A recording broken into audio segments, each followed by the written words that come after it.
Welcome to Next to Madison, a podcast to help you live your best life. Welcome back. Another exciting episode of Next to Madison. This is episode 148, and today we are talking about fashion.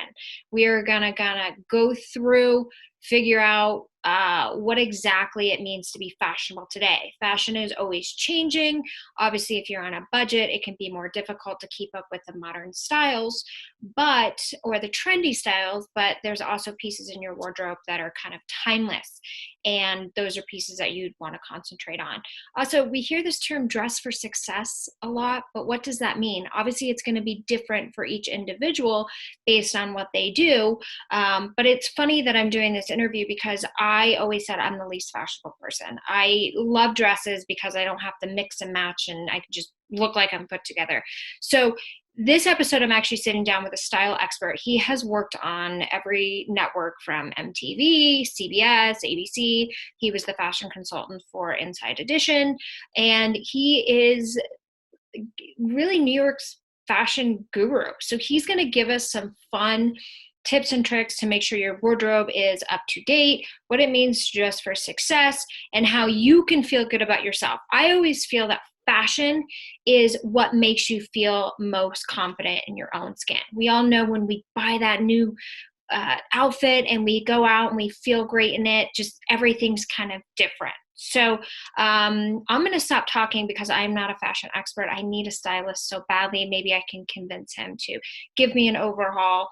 But yes, we will be right back with our guest on Next to Madison. So stay tuned. Oh, and don't forget, if you haven't subscribed either on Spotify or Apple or any other podcast network where you get your podcast, please do. And if you haven't left us a review, it would mean so much to us.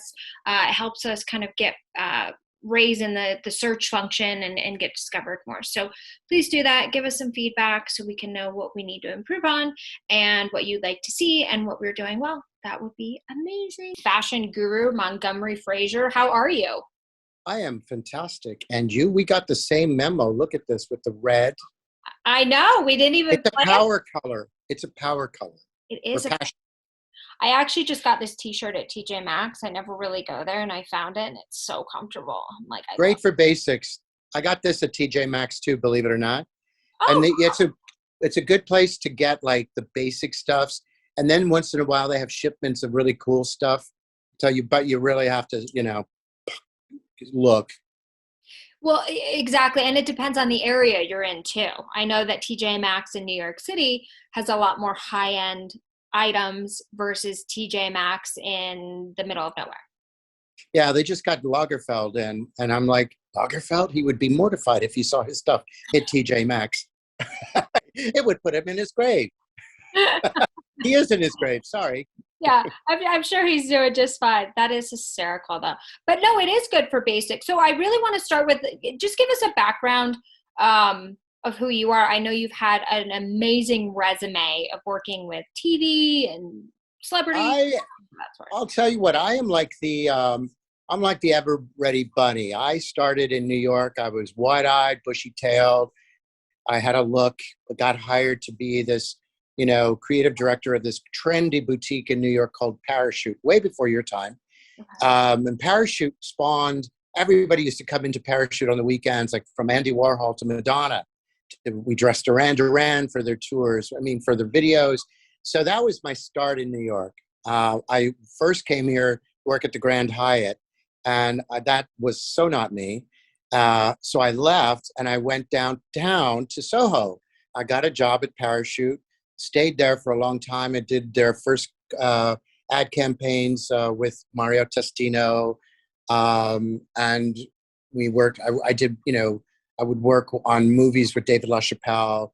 When everybody was just starting up, Madonna would come in to read about what she was doing in her career at Parachute. So it was a great breeding ground for people who've gone on to really big things. So I was very fortunate to be part of that. They're actually doing a retrospect on Parachute in Canada right now because they're a Canadian company. I don't know, you're way too young, but Parachute was like Comme des Garçons, but for pop culture. It was very cool. Comme des Garçons was fashion, pop culture was Parachute. So I was part of that. Then I went on to MTV and became their fashion director. What year was So that? 1882. Yeah. No, actually it was 1986. From 1986 to 1993, I was their fashion director, and we launched Club MTV. And I did all these fashion features on people who nobody knew, like Dolce & Gabbana, like Patricia Field, like, Armani. A lot of the brands that were kind of just coming up at the time.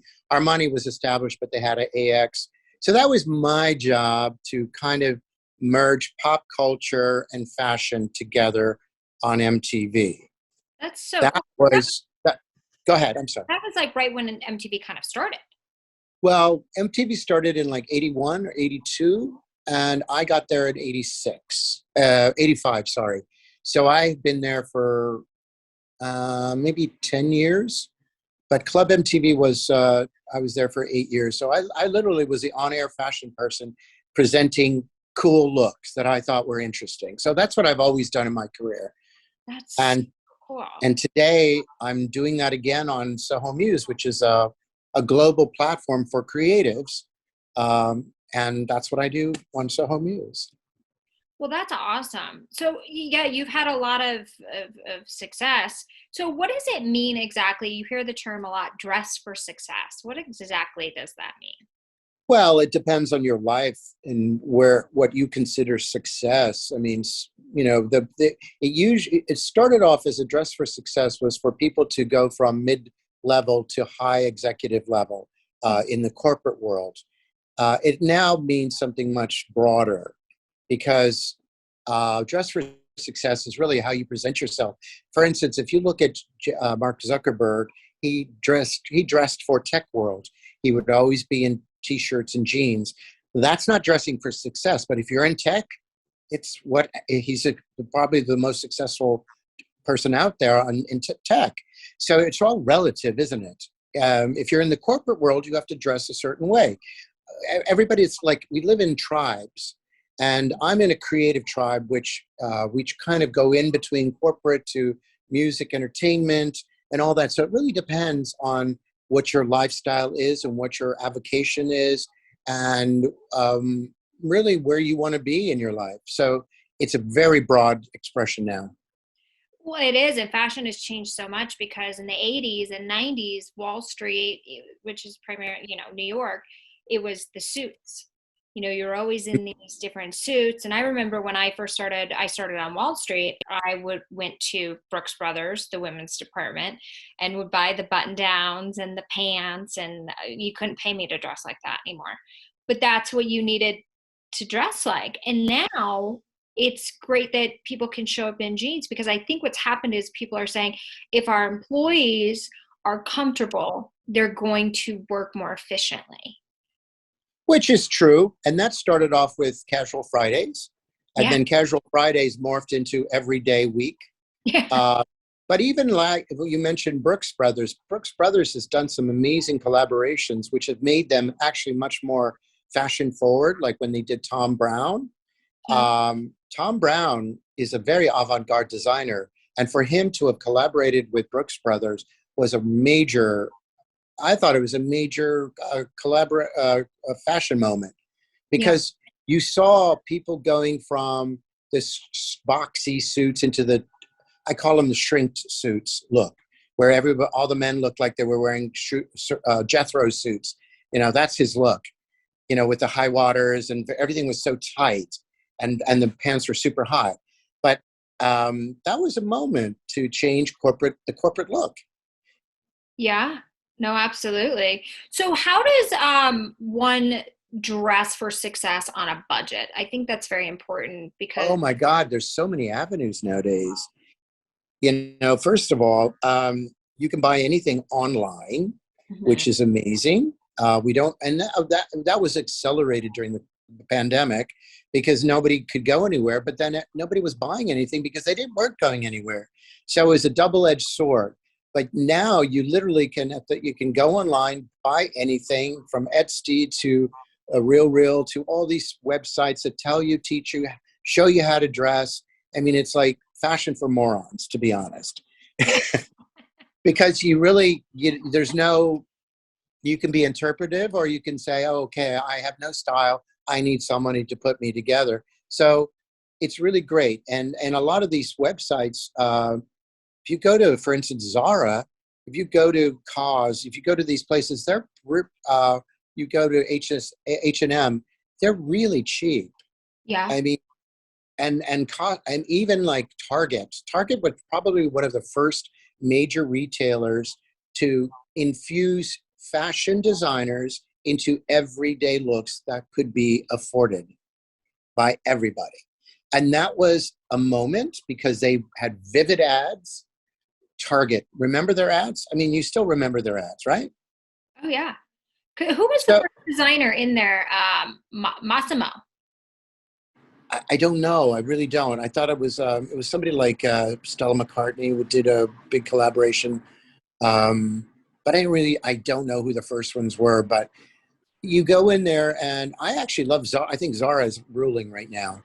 I don't know if you ever shop at Zara, but you can go there and find some really cool things. Yeah, for me, Zara doesn't work because I'm such a material person. Like if it's not really soft or feels like it's going to last me 2 or 3 years, I won't buy it. So Zara just didn't work for me. A lot of stiff fabric. Yes, but a lot of the wovens from Morocco and Bulgaria are very different. They're the quality. I'm like that too. If it looks and feels cheap, I don't wear it. Yeah. So yes, I understand what you're saying about that. But I've noticed that their wovens, their knits, are so much superior. And I mean, they look like, I just bought a Imagine jacket from the John Lennon Foundation, and it's really super cool. And I will wear that for a long time. Yeah, because I think it's important that people have those high quality staples in their wardrobe that can go on for years, no matter what the trends are. Well, you know what an interesting thing about the mass consumerist fashion, it's really a heavy polluter. So cheap fashion isn't necessarily the best fashion for the planet. It's better to buy, as you just said, with longevity, so we don't have to keep buying clothes every season. Yeah. And I think people have broken those molds. COVID has disrupted everything. Yeah. COVID has disrupted the way we buy, the way we think, the way we live. And people buying clothes every season is now almost vulgar because we want sustainability. We want to buy into items, and you can mix high low. For instance, buy a fabulous handbag put it with Zara stuff. But it's always good to kind of mix it both. The people who buy all designer, good for them. I'm glad, because somebody has to. Yeah. But I certainly can't anymore. Yeah, exactly. Well, the thing is, I think with the pandemic too, is it taught people, hey, I need to save my money. If I have more money, I can invest more, I can make more money. Brands aren't really you don't need them anymore. It's better to have money in the bank than a nice pocketbook or a nice car. That's what I realized. Like, I'd rather drive a Kia and have 20 million in the bank than drive I would too. I actually think that's a lot wiser and smarter, and you're doing something for the planet. You're also not, it's kind of like, I hate to say it, but it's like the big dick syndrome. I can buy a big car, an expensive, flashy car, and you fill in the blanks. Yeah. Well, that's why it's so funny is like every time you would see a Ferrari or a Lamborghini, you'd be like, oh, I wonder how small his dick is. That was the stereotype, I know it's unfortunate, but where you compensate for one, you are lacking in another area. Anyway, next subject. Do you like talking about sex? I do. Right. Okay. Well, we're going to go into sex therapy now. No, I'm just kidding. Okay. So that brings me to a next question. I want you to answer it for guys, and then I want you to answer it for girls. So we'll start with the guys. How should one dress for a first date? I think one should dress exactly the way one is. I think that, but amp it up. Make an effort. don't just show up like you haven't done your laundry in 2 weeks. Clean. I mean, show up clean, bathed, clean clothes. Make the best impression if you really want to take this seriously. So I'm not going to tell you what to wear. I'm going to tell you how to wear it. Wear it the best way you can wear it in your inimitable style. Everybody, even if they have no style, that's a style. You're a slob, basically. So be a slob in the best way you could be a slob. Don't just show up, looking like you just, slept in the car for 3 days. That is true. Okay, and that goes for guys and girls, because I remember I've been at a store and the girl there was helping me find some items, and she pulls out this tight little black dress, and she says, "Oh, this would be perfect for a first date." And I said, "Are you out of your mind?" She goes, "This is what you wear on a first date." And I go, "Well, maybe that's why I'm single." But I feel like if you wore that dress on a tight, sexy dress on a first date, it either says as a woman, you're trying too hard, or you want to get laid that night. Like it's not- Well, I think it's easy for you to say that, easier, because if I said that, I would come off really bad. Yeah. But I agree with that. I totally agree with that. I think it really sends a message that I'm out to get laid tonight, and this is going to do it. But you know what? I also think on the other side of the coin, if you have a kick-ass body and you've worked your ass off on it, there's nothing wrong with showing it, as long as it doesn't. I mean, there's a point where it's not too much, okay? Like, you don't need to advertise everything, I mean, just like with men when they wear super tight pants and their bulge is like, you just can't help but look at that. Or women, and look, God bless them. And God did bless them in a lot of ways. So yeah. good for them. But that doesn't mean anyone who looks at that and sees that first and not you, they're going to look at you in a totally different way. They're not going to look at you and want to get to know you. They just want to bang you. Yeah, well, that's exactly right. I got to say, the best first dates that I've had was when I didn't care.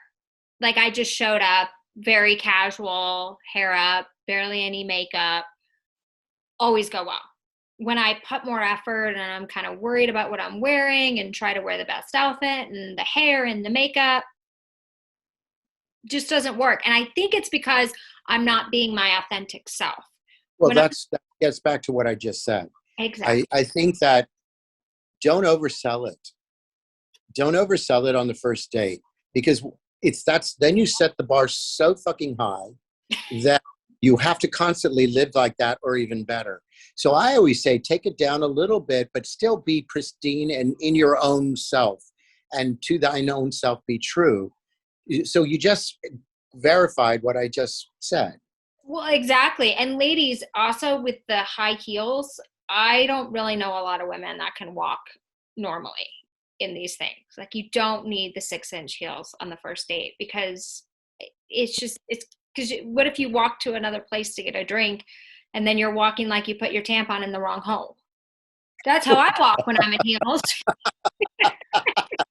Well, I always call them the fuck me pumps, and I understand why short ladies wear them. Down. That's why, because they're too uncomfortable to walk in. Well, a lot of the ladies I know, they wear these platforms that are like 6-inch heels because they're munchkins. So I understand it, because they don't want to be so short. But then when you take them off, and then you take your fake hair off, then you take your lashes off, you take your makeup off, you don't look like anything that you fucking presented. Okay, so he started with one thing and he ended up with another thing. That's why that's overselling when you do all that. And then he goes home with this and he's going to be disappointed, isn't he? Yeah, well, yeah, that's why I think we should just be ourselves. But it is true. I think women we've got. No, I was going to say it goes both ways with the guy too. Well, I don't know any guys wearing fake lashes. Do you? Oh my God, yes, my God. You're right. You're in New York. We're in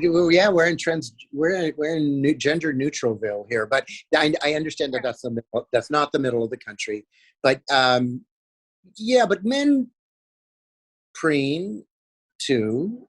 They'll beef up and they'll go to the gym and they'll do all this stuff, and they want to present their the best form of themselves, but I just think I agree with you. I think, there's a nice medium where you feel comfortable, you represent yourself in the best way that you want to be known. Absolutely. No, and I think that is important. So it's kind of like what you feel most comfortable in. Do you remember the first time I met you? You met me? I met you. Where? At our Soho Muse. Oh, that's right. Because I'm looking at you going, I know it's not just, first of all, your picture does not look like this now. Why is, how old was that picture? 2 years. This is fabulous. You look great like this. First of all, you look so much younger. I don't know why. Oh, well, thank you. I'll take that. No, well, it's a compliment. I'm not gratuitous. But you do. You look like a very different person from the next to Madison photo. I wonder, well, my hair was curled. I was in black. I had like the face. Maybe the lighting was different. I just think you look now. You're so fresh and so springtime. Oh, hell yeah. I will take it. I know. I maybe it's the weight gain. I don't know, but I'm rolling with it. I'm good. But I remember the first time I met you, Lynette said, it was a Soho Muse party, and Lynette, our producer, had said, come to this gathering at this gallery on Madison. And so I went down there. She didn't tell me the dress code. She didn't give me any information. And I showed up in like jeans, boots, like a tank top, and like a flannel. Like basically I could have gone to go chop wood at this point. And and all these people are dressed so fabulously. And I looked at her and she was like, oh my gosh, welcome to the party, blah, blah, blah. And I was like, all right, we're rolling with it. Let's go. I'm going to ask Lynette next time what the dress code is. But I remember being there. There's all these people in fabulous gowns. I remember you were wearing the most fabulous suit. And there I was in just my lumberjack. But I had the best time. But you know what? That's what makes New York fun. Is because if everybody was a certain level and everybody was done, then I always am interested by the person who's not like everyone else, because I've never been like everybody else. I show up the way I feel like showing up in my mood, and if they don't like it, they could go fuck themselves. But and I should say that, but I love that. I think, and was I nice to you? Because sometimes I'm very preoccupied. No, you were very nice. Oh, good. Okay. Well, because you know what, we like to be a very welcoming community. Creatives are by nature either very insular or we're very extroverted. Mm-hmm. And I think that that was a nice gathering because we had never done anything before.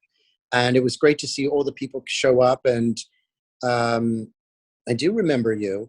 And I was like, well, she's very competent that she can show up at a New York event like this. And good for you. No, because that's exactly what I would think as an image person. Okay, well, she's very confident. Yeah, and I felt weird at first, and then I said, well, I'm comfortable. I'm just gonna own it. Well, I definitely stand out, but yeah, I remember that. And I still laugh with Lynette about that situation. I go, yeah, I should probably ask you the dress code. Because I was a comedian, and we dress so casual because we want people to not be distracted by our exterior, but listen to the jokes. So my whole wardrobe just became wife beaters. I don't know if we can even call it that anymore. Tank tops, flannels, boots, because that was kind of my image. And, I feel comfortable in those things. So I definitely like an open flannel. Like I like the lumberjack look. Well, I'm Scottish, you know what? I lived in Colorado, and I love a flannel. And I used to wear those what do they call those boots? They were everybody wore those boots. Timberlands? Well, what? Timberlands? They were pre-Timberland. I'm a lot older than you, but they were very. They were hiking boots. They were basically hiking boots. I would wear them everywhere with slit. My jeans would be slit on the bottom and push down socks, and then I'd wear flannel. I was basically. A Coloradan. I lived in, and if you dress too well in Colorado, they throw sticks at you or something. It's weird. But Lynette took me to a beautiful party in I actually did the red carpet thing. It was a benefit, and I think it was in Aspen. And they dress when they dress. Mm-hmm. Yeah, Aspen's a totally different kind of animal. I guess it just depends on where you are in Colorado. We spend a lot of summers upstate New York and in like Lake Placid, Saranac Lake area. And that place is super casual. I mean, when you're dressed up, you feel like I'm like a 6, maybe 6, 7 in New York. I'm like a 15 in Lake Placid. No, may I say this? Can I say this? Like you like this? You're like a 9. Sorry. Oh, well, thank you. I'm going up. And I'm not, and Lynette will tell you that I'm not prone to giving bullshit compliments. I think you look beautiful, and I think you could go to LA and go to honestly, you mentioned Lake Placid. That's where we got married. We got married, and my husband and I, in the Adirondacks in Upper St. Regis. Do you know that? Yes, I do. It's beautiful there. Yeah, my friend Consuelo hosted our wedding, and Lynette came, and yes, but we did not acclimate ourselves to the local fashions. We set the trend on the lake at their compound, and it was fabulous. But yeah, it is very casual. They ski there, and it's very. But that's why they go there, because they don't have to be. If you don't go to the Adirondacks to be fashionable, you go to Paris. Exactly. So you got to dress obviously where you're going and kind of what mood you're feeling. Obviously, if you're feeling very up and high scale, you're not going to go to the Adirondacks. You're going to go to Paris. Yeah, I mean, but you know what? I think that everything is relative, and honestly, if you do it with your own flair, you can get away with murder anywhere. You can pull off the lumberjack look in Paris, and people will go, "Oh, très charmant." Yeah. I'm gonna try. Charming. I've never been to Paris. When I go to Paris, I'm gonna bring my best lumberjack look and see how it goes. I think you'd be a very, very, very popular there. Oh, well, thank you. So here's my next question. How does one find their personal style? I don't think you find it. I think it finds you. And by that, I mean, we all have infusions of influences throughout our life. I, as a child, found my style because I was prone to watching all the Hollywood movies, the Cary Grants, all the bon vivants of the golden era of Hollywood. So that's where kind of I found my style, and it just resonated with me. Mm-hmm. Some people will never find their style because they just aren't comfortable in their own skin. So that's why they have to go to people to say, okay, you're this, and we can kind of paint this palette on you on this canvas. And if you wear the painting well, that suits you, and then you can carry that through the rest of your life. Some people don't care about style. Some people will never care about it. So why should we have to worry about that? But everybody always has to go to an occasion where they have to dress up.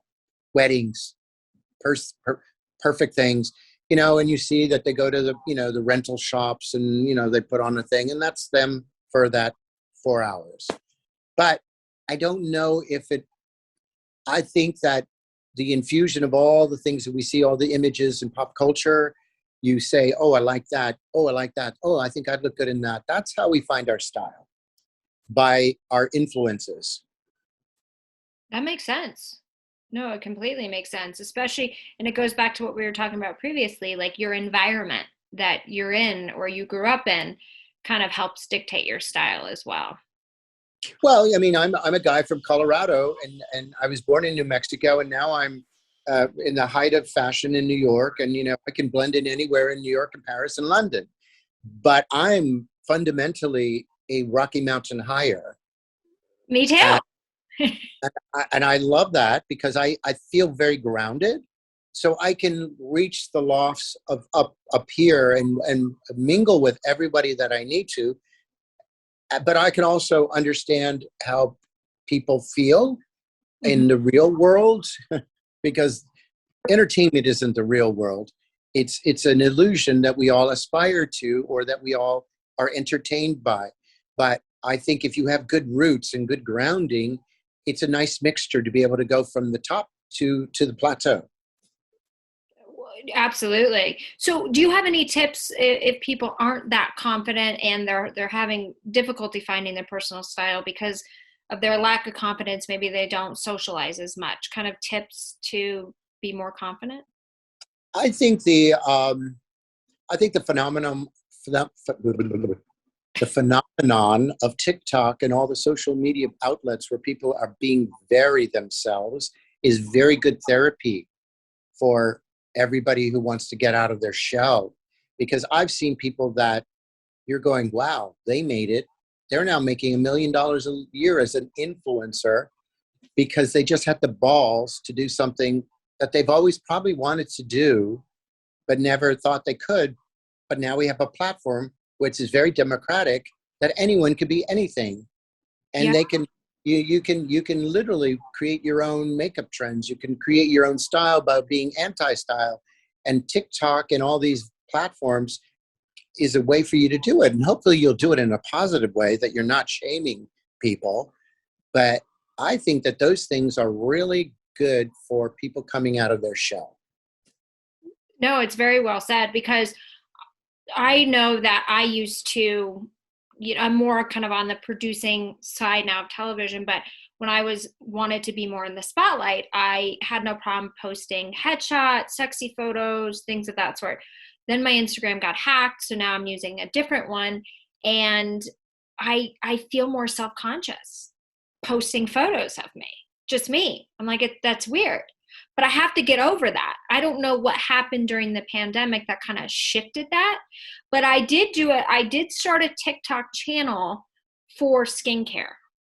I'll probably do other videos there, but I did a because people would always ask me about my skincare routines and the different products and what I would do.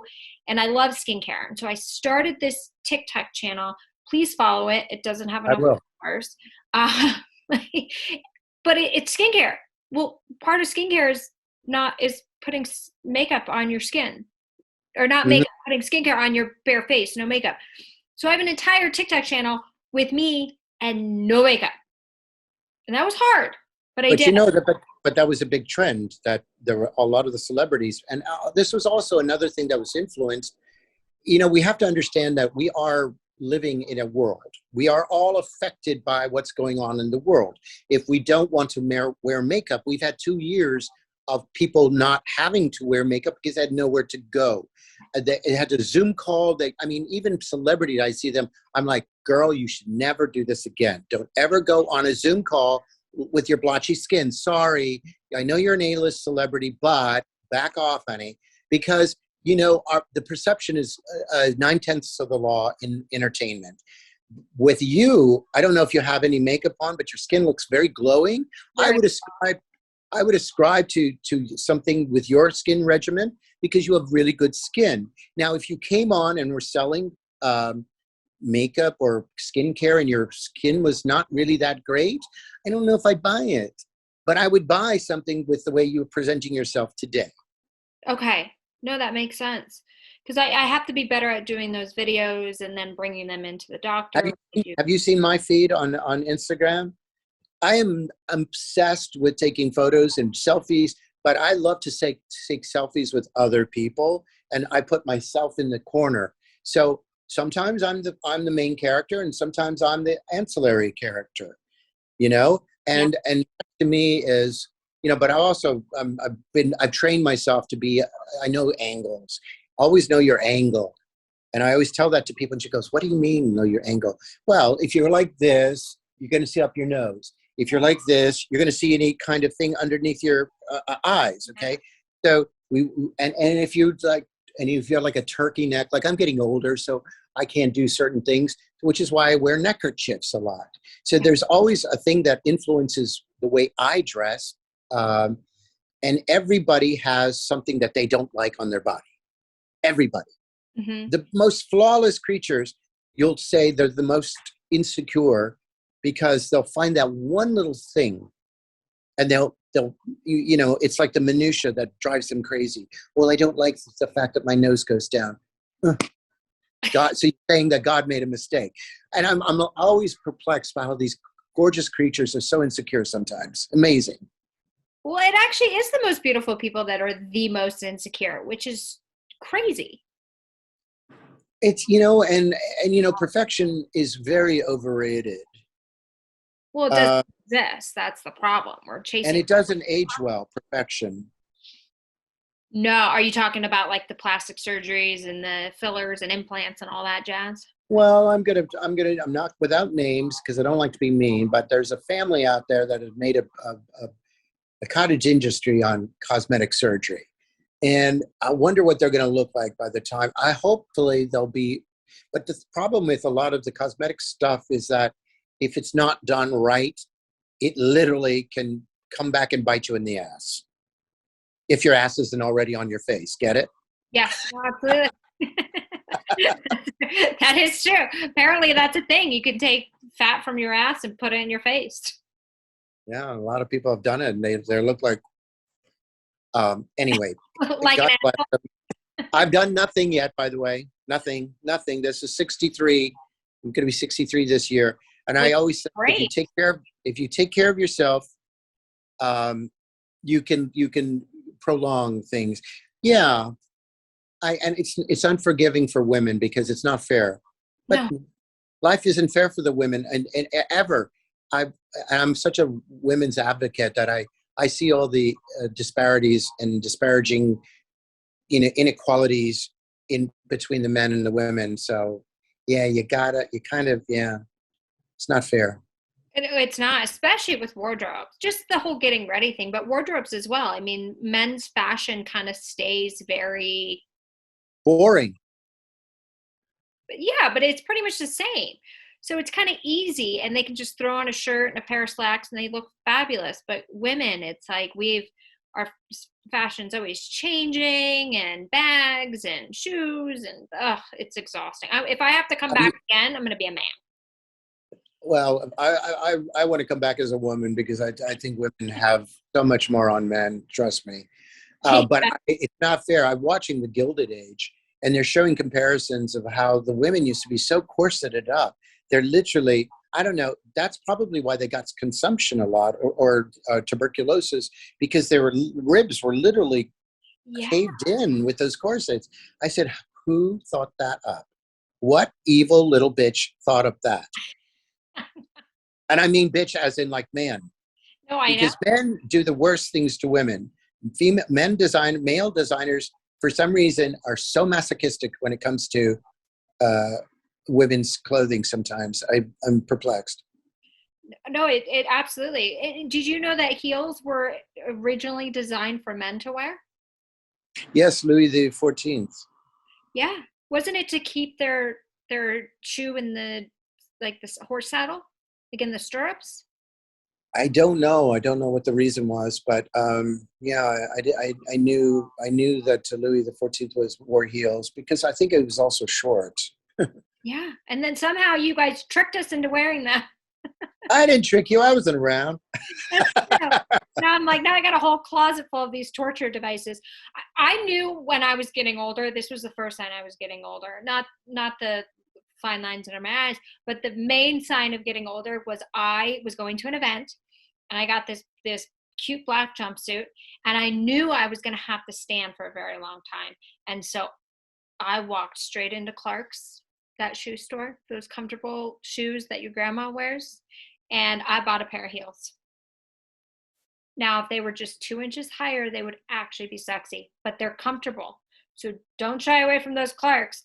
What am I going to swing my leg up and show the brand? No. Well, the thing about comfortable shoes, it's almost like, I think I'm always, when I'm dressing models for fashion shows and they come in and they can't walk in heels, I understand it, yeah. But I don't understand it because it's like part of the whole look of fashion is elongating the look, which is why shorter models don't really show the clothes as well. But now, because we are very diverse in our body shapes and a plus size can model, shorter women can model. But the reason for the heels also because it drapes the clothes better, you Yeah. know. So, and it's also about the carriage. When you stand up, it gives you a sense of power as opposed to just walking in like a truck driver. You know, hey, I'm here. You know, and I get it again, but you know, that's kind of where I almost draw the line. It's like if you're going to be a model, you got to learn how to walk in heels. You do? Even if you have to take a little mild pain reliever, you gotta know that's why I'm not a model. But I tell you what, I went out Halloween once, and I've never done this before, but I went out in a gender fuck kind of look, which was male, female, and I wore these Louboutin boots that were like spiky. I was crippled. I couldn't get home. So I feel you. I wouldn't want to do that. But somehow some women have learned how to, I don't know how they can do it. Remember when, I don't know if you were, I don't know how old you are, but Naomi Campbell fell in the Vivienne Westwood show, and she had, I think, like 8-9 inch heels on or something like that. And she fell. And it was it was a great fashion moment because she's Naomi Campbell and Yeah. she couldn't walk in these fucking platforms that Vivienne Westwood did, which were so high. I mean, they were like 10-inch heels, 9-inch, 10-inch heels. I don't know how they do that. That's cruel. And it's, I'm sorry, but it ain't fashion. It's fashion only to a few. It doesn't translate well to the masses.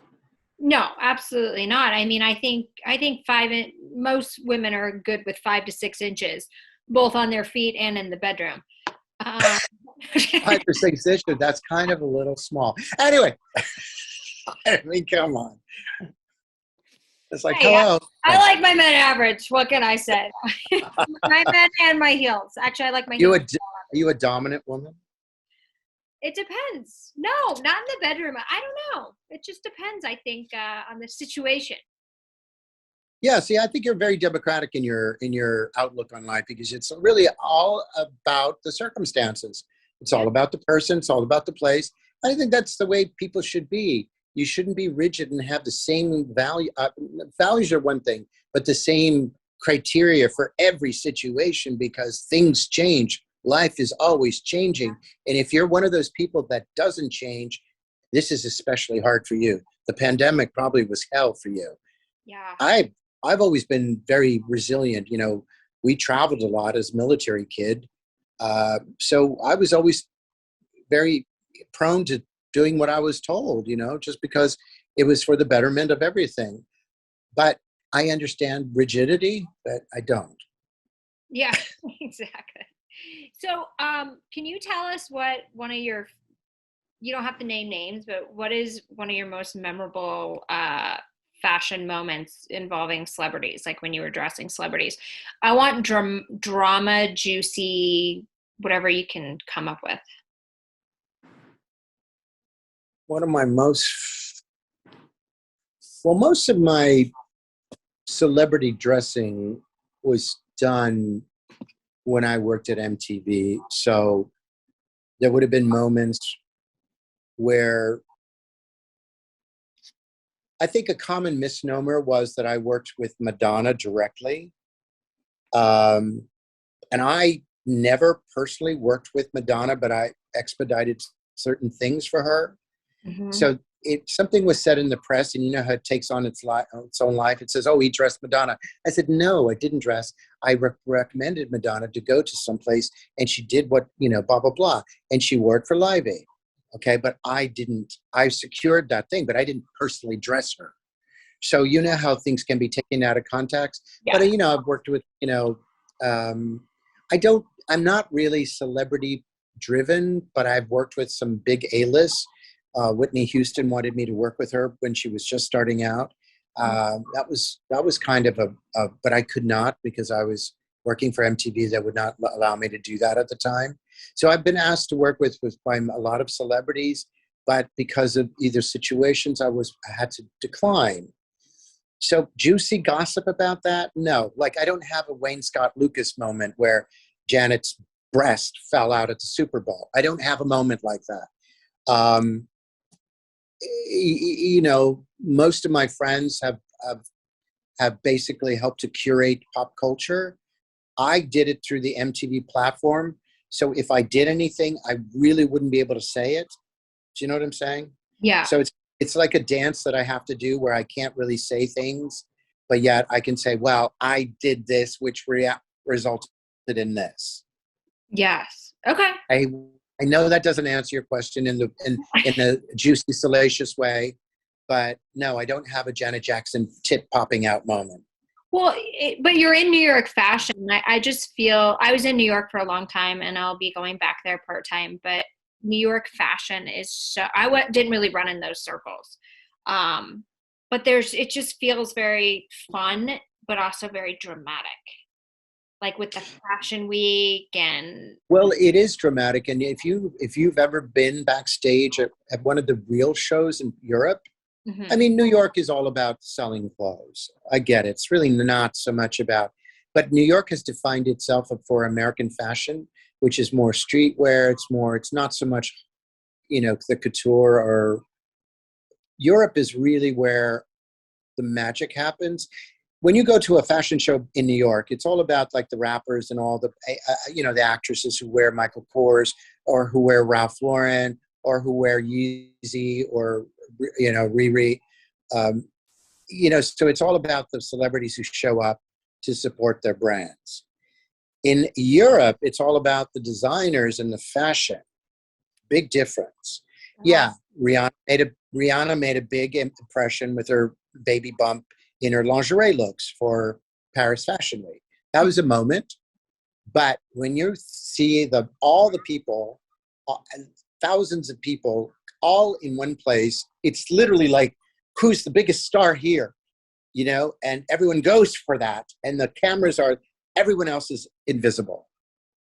Yeah. And if you're not super A+ list, fuck you. Wow. And that's the mentality of fashion. Yeah. I mean, it's have you ever met Anna Wintour? I'm going to now this was a fashion moment. And I was told this by the writer who actually did Sex and the City. Okay.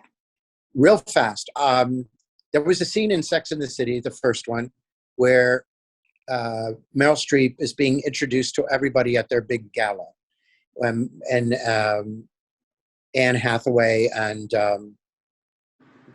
whatever the other British actress, I love her. They were, you know, whispering in her ear. That was a moment that I had that was based after a moment when I first met Anna Wintour. And I was told that by the writer. There was a guy who came in, and I had just started working for MTV, and I was kind of like a hot shit back then, right? Yeah. So I come up, somebody brings me up to Anna. She didn't know who the hell I was. She just started too at Vogue. So she was very nice, and I met her. But that was based after a meeting that I had at the same kind of ball that they had when Anna started. Interesting. And Pat Field said that she patterned the Willie Gear character after the way I used to dress. Oh, wow. That's flattering. Yeah, she said that to me at HBO Sex and the City. I said, why the fuck didn't you ever tell me that? Right, exactly. Why didn't you hire me to do the men? Hello. Yeah, I know.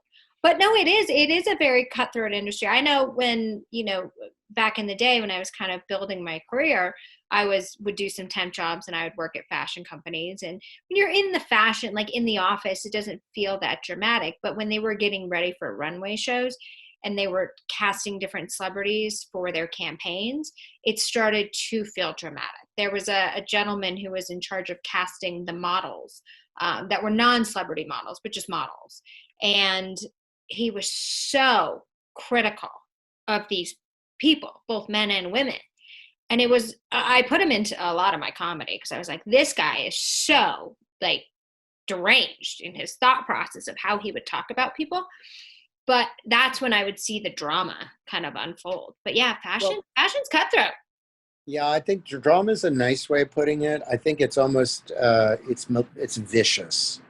Yeah. And I say that because there are people in rooms, PR agencies, and all the people who do the production for shows who literally will say, okay, they go through the front row, who's A-list, and they'll go, oh, they're out, you know, and it's so mean spirited.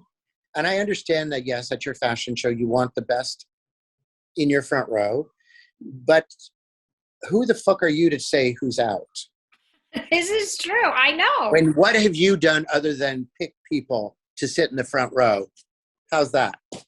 It's true. Kind of how these, it's crazy. I've never sat in the front row of a fashion show. Maybe I will one day. Maybe you and I will sit front row at a fashion show. Okay, we'll do that. And you know what? It is a fun experience because, you know, I don't go to a show now if I don't get front row. It's really that simple. And nor should I, because my support of a young fashion designer is like, to me, it's like Andy Warhol when he would discover people.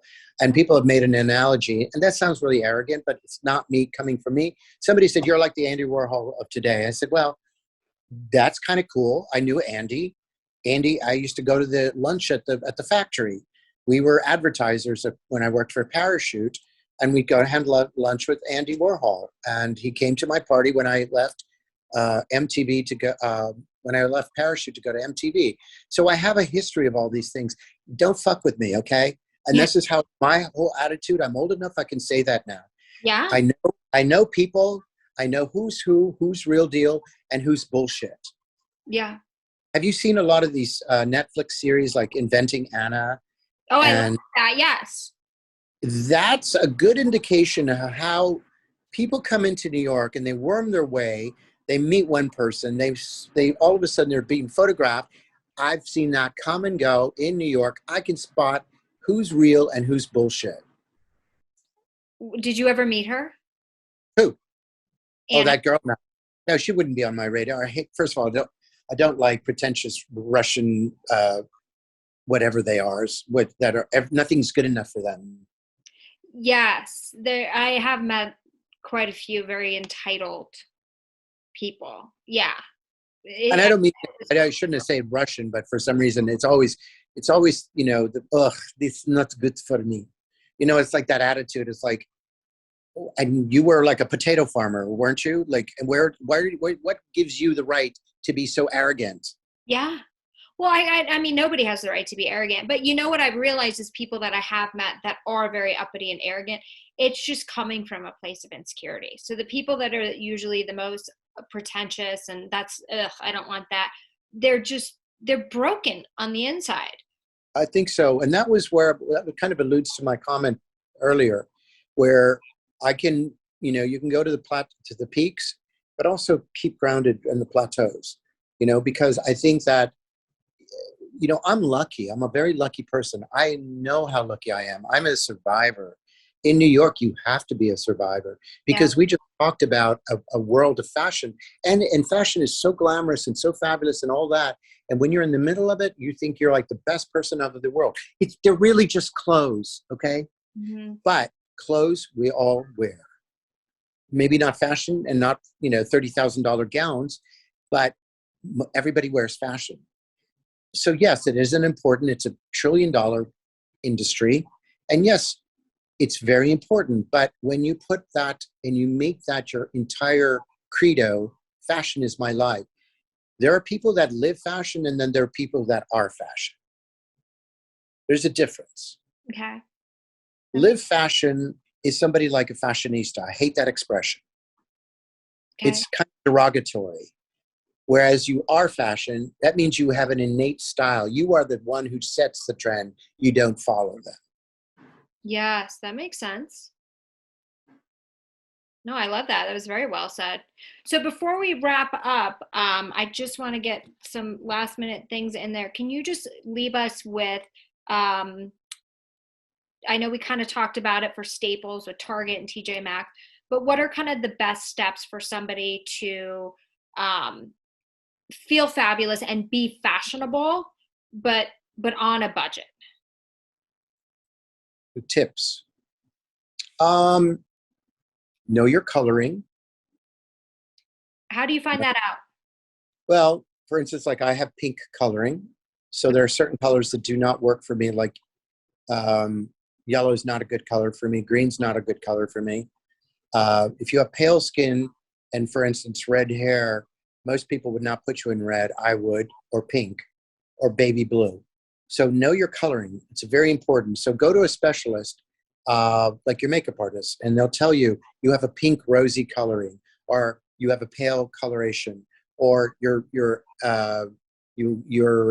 exotic and you're darker pigments. So these bright colors are very good for you, you know, or neutral colors are very good for you. So know your coloring. Also know how confident you are. If you are confident, then you can get away with murder. Like I love seeing all these young kids experimenting with the gender neutral clothes. Yeah. Generally 2 years ago, 5 years ago, they wouldn't have done that. But in the middle of the country, I think there's a lot of pockets of people like that. But I also think just for consumer friendly, know how confident you are. If you think you can pull off a look, then do it the best you can. All right. Don't waffle. Don't hedge. Don't go, oh God, I feel insecure. Then don't go out. If you feel insecure in the outfit you're wearing, don't go out. Yeah. Find an outfit that makes you feel good. That's the most important. And also, what is your budget?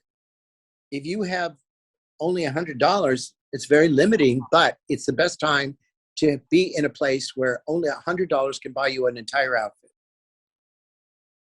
Yeah. So literally you can go, I mean, you go to TJ Maxx and you literally could put a nice outfit together at TJ Maxx and Target and all these places.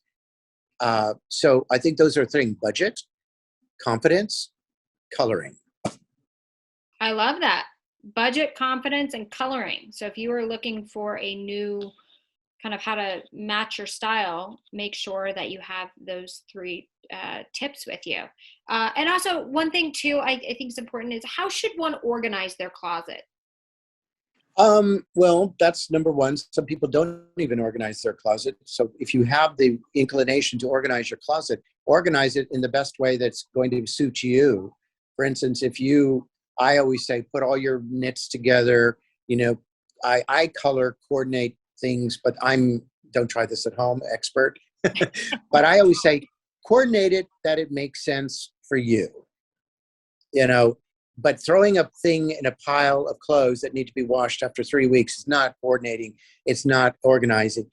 It's basically just being lazy and you don't have time. I get it. But organize it so that it suits your lifestyle.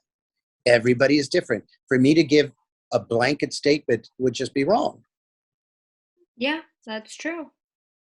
Because with me, it's like I'll have, show clothes, work clothes, everyday clothes, kind of that, but that's just to streamline getting ready. Well, I've had clients where I've literally had to do 4 locations, various events, and you literally have to segregate every outfit. This is literally, and you do it, you photograph everything, you log everything in, and then you say, this is for this event at the castle, this is for Ascot, this is for this is for that. Most people don't have that problem. So if you have to go day to work, put your work clothes one place, put your casual stuff in one place.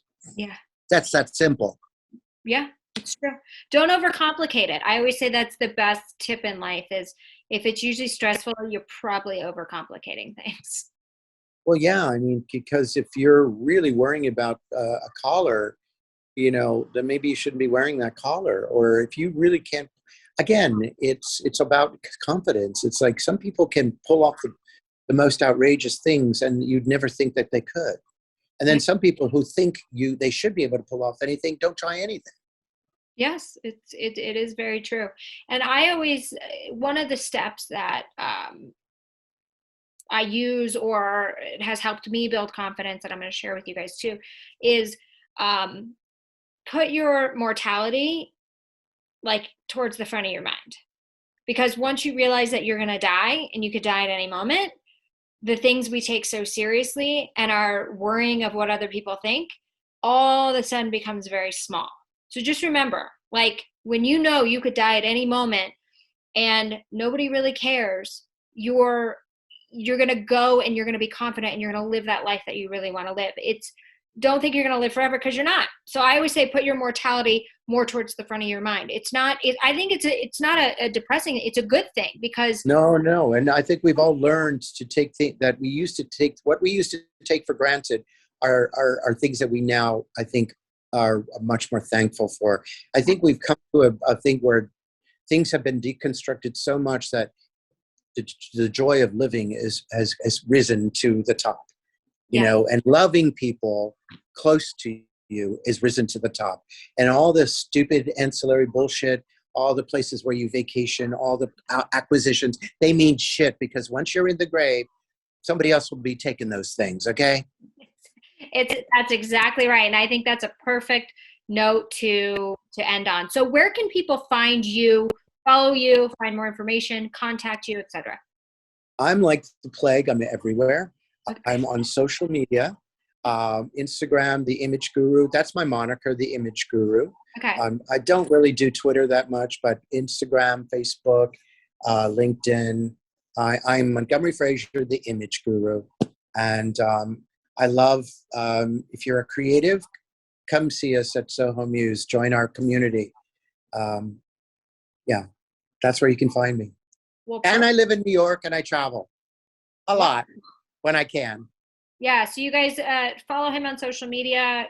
Definitely a great person. And if you see him in New York, try to meet him. He's probably going to be in a flashy suit, because that's how I met you. And I feel like every event you're probably in something flashy and kind of fun.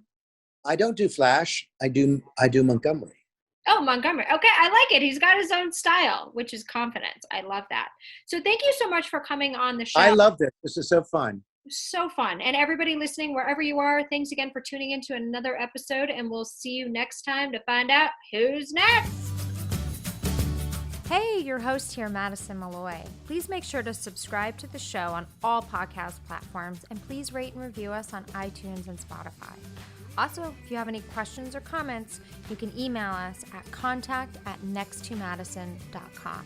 I thank you again for listening. Bye.